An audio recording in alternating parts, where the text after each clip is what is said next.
Why is it so important that you second guess yourself? And when I talk about second guessing yourself, I don't mean doubting yourself or being indecisive or uncertain on what action to take. What I mean is about inquiring on what something means. The thing is that we often think we know what something means or what someone meant when we actually don't. Hello and welcome back. In today's video, I want to talk to you about why inquiring about what something means is so important. We often make our lives so much more miserable than it actually has to be because we give a meaning to something that isn't even the actual truth.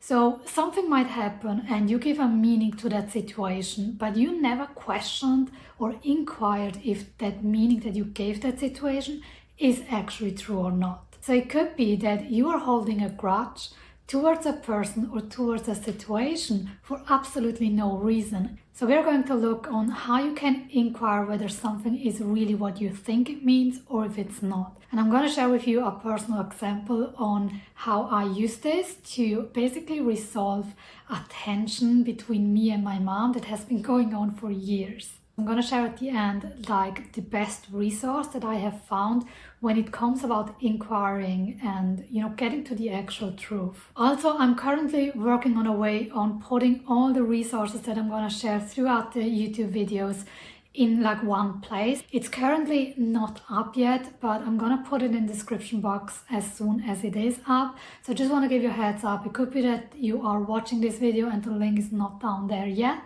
but as soon as I can make it work, I will put it in the description box. And don't forget to like, subscribe and leave a comment down below if you liked the video. Let me share the experience that I had with my mom. So my mom has this habit of constantly asking you if you need something. It could be like, strolling down a street and passing a certain shop and she'd be like, oh, do you need this? Or you could be in a cafe where you ordered something to drink and she's like, oh, do you also want a cake? And you're like, no. Oh, would you like some sandwich? And you're like, no. And she constantly keeps asking like, would you like this and would you like that? And that behavior is what really annoyed me because from my perspective, it felt so pushy and domineering. And I was like, just leave me alone. If I want something, I'm either going to ask or I'm gonna get it myself. So over the years, this pattern developed of her asking those questions and me snapping at her. And when I say snap, it usually was like the tone of voice that I used. I was like, no, I'm good, or no, it's okay, just leave it be. Why do you always ask those things? That kind of snapping. So even after I entered the self-development field and became aware of this pattern from my side that I always snapped at her, I wanted to stop it, but I wasn't able to. I always only recognized afterwards that I did it again. And I did apologize, but still I wasn't able to stop feeling triggered to begin with. And then finally I was able to break through this pattern and understand what it was that she really meant with those questions versus what I thought that she was doing. We were on our way back after having spent the day together and we were in the train. And we sat down and everything was fine and I was doing my thing, she was doing her thing. And all of a sudden she turns to her boyfriend and was like, would you like a coffee? And already in that moment I felt like the rage or the annoyance coming up inside of me and be like, why do you ask him? It's like he's old enough, the bar is right over there. If he wants a coffee, he can just go and get it himself. So I just already felt this annoyance coming up inside of me. But I was like, no, I'm not gonna snap, just breathe through it. It's none of your business. A few minutes later, she turns to me and is like, oh, would you like some crackers? And I already felt this annoyance coming up again. And I just took a breath and I'm like, no. And she was like, okay. And I just felt this like annoyance. I was like breathing through it because I was so... I just really didn't want to snap at her again because the question itself, it wasn't mean, but it just really annoyed me. So after being able to calm myself down, I took a deep breath and I was like, Mom, I've been really wondering on why you do this. And she was like, doing what? And I said, you always ask people, do you want this? Do you want that? When they're totally capable of getting it themselves. So I was just really curious what's going on through your mind when you ask people those questions. Little side note, what's really important when you do something like this is I really had to take my time to come to a point where I was neutral with my emotions. So it wasn't like a snapping. Why do you always do that? Getting to a point where I could really feel that curiosity of wanting to understand her.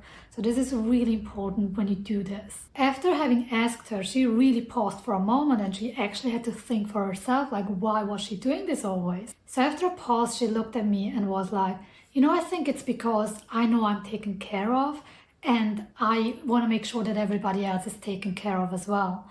So I just drank some water and I just thought maybe my boyfriend would be thirsty and he would like a coffee. So I just wanted to make sure that he has something to drink as well.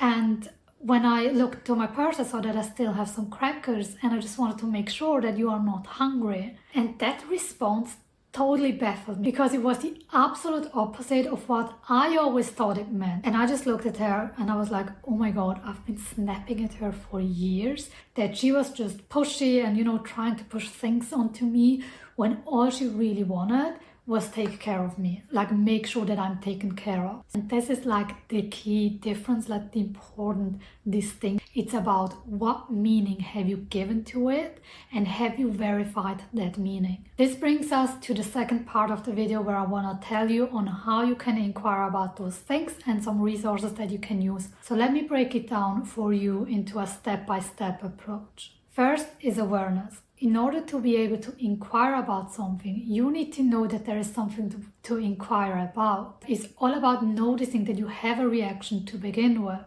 Like when you get annoyed, but also when you have like a positive feeling. It's just the awareness of noticing. The second step is observing. So it's about observing your reaction. When you see a sunset, what reaction do you have to that? Like what emotions are coming up? What thoughts? What images? The same with another person. If a person says something to you, what is your reaction? Is it positive? Is it negative? Is it anger? Is it frustration? Is it happiness? It's about noticing what action evokes what reaction inside of you. The third step is the inquiring part. So if you have a situation where you always react in a way that you actually don't want to react, it's about inquiring, why do I feel that way? It usually doesn't work really well if you are in a heightened emotional state. So take a moment to calm yourself down, maybe do it, a couple of hours later, and then really ask yourself and come to an objective point of view and be like, why do I always react that way? For example, the story that I shared with you with my mom, I really asked myself, why do I always snap at her? And it was really important for me to understand that it was because I thought she was overbearing and domineering and, pushy and all that stuff. So I needed to understand why I felt the way I felt, why did it put me off so much? Once you understand why you're reacting the way you're reacting, you can question that part and be like, well, is it true? And if the answer to that question is actually a no, you don't know if that's really what it means, it's about taking the next step and figuring out the truth. And the last part is conditioning. So depending on what kind of person you are, it might be that trigger needs reconditioning. All you gotta do is remember the actual truth. Now let me share with you the resource that I mentioned at the beginning that I find incredibly helpful. And it's the book Loving What Is. I'm gonna put it down below in the description box so you can have a look at it. She basically developed this 4-step inquiry process. And the first question that you ask yourself, is it true? And depending on the answer, if you're like, yes, of course it's true, the second question is, do you absolutely 100% know that it's true? And usually people with the second question have to admit that they do not 100% know if it's true. The third question is, how do you react or what happens when you believe that thought? The fourth question is, who would you be without that thought? After those 4 questions, there is an action step to take, and it's about turning the original thought around. So this is a very short, summarized version on what she does. It's really, really good. I highly recommend to read that book. I absolutely loved it.